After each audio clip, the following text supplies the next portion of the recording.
today's vlog, isamahan nyo nga ako dahil meron nga talaga tayong schedule sa dentist. Sobrang tagal na rin nga talaga nung last na nagpalinis ako sa dentist. And for today's video, ibabalik na naman nga tayo. And syempre, kanino pa ba? Syempre sa Smile Station na yan. Simula kasi nung nagpapasta tsaka nagpa-cleaning ako rito, talaga namang napakaganda nga talaga ng treatment nila sa akin. Kaya naman ngayon, dito ko na lang talaga gustong itiwala yung ngipin ko. By the way, sa mga naghahanap nga po pala na dental clinic at magaling na dentist kung saan pwedeng yung paalagaan ng inyong mga ngipin, nasa tamang video kayo. Located nga lang po pala ang Smile Station sa Unit Building 2, Daet Medical Plaza, Bagasbas Road, Daet, Camarines Norte.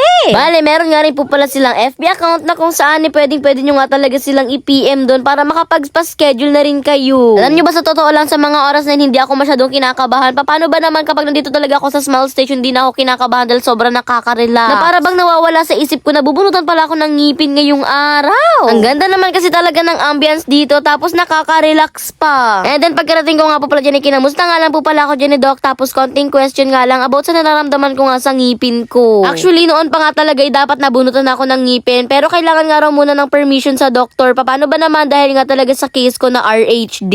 Alam ko nga talaga bawal akong bunutan, pwede naman daw pala meron lang akong iinumin na gamot. And grabe, sobrang pahirapan ko talagang uminom na gamot, Diyos ko, tinunaw pa talaga sa tubig. Diyos ko, capsule nga kasi iyon at hindi naman nga talaga ako marunong lumunok ng gamot. Kaya naman itong si Mama Diyos ko, titiis na lang talaga siya sa pagtunaw-tunaw para makainom lang ako ng gamot. At pagkainom ko nga raw po pala ng gamot kailangan namin mag-wait ng 1 hour before nga ako bunutan. Kaya naman sabi ni Doc, i-check na muna niya yung ngipin ko habang naghihintay nga kami ng 1 hour. Alam niyo ba, ang pinakang ina-admire ko talaga dito is itong mga gamit ni Doc. Paano ba naman naka-organize nga talaga na para bang hindi ka kakabahan kapag nakita mo to? Ano ba naman, sobrang organized nga talaga, tapos sobrang lilinis pa nga talaga. By the way, sa mga oras nga talaga na nag-i-start na nga po pala ng paglinis ng ngipin ko, chine-check na muna nga po pala kung ano yung gagawin dun sa mga ngipin ko nga talaga. And syempre, na-explain na rin nga dyan ni Doc kung alin nga ba sa mga ngipin ko yung bubunutin, ipapasta, at kung ano nga ba yung mararamdaman ko ngayong araw. O diba, pati ngayon nararamdaman mo, i-explain nga talaga yan ni Doc para nga hindi ka mabigla. And ayun, sabi nga ni Doc, wag nga raw ako mag-alala dahil wala naman ako mararamdaman daw na sakit ngayong araw dahil nga tuturukan niya nga raw ako ng anesthesia. Una nga po palang ginawa sa akin, inilagyan nga po pala ng pasta yung ngipin ko.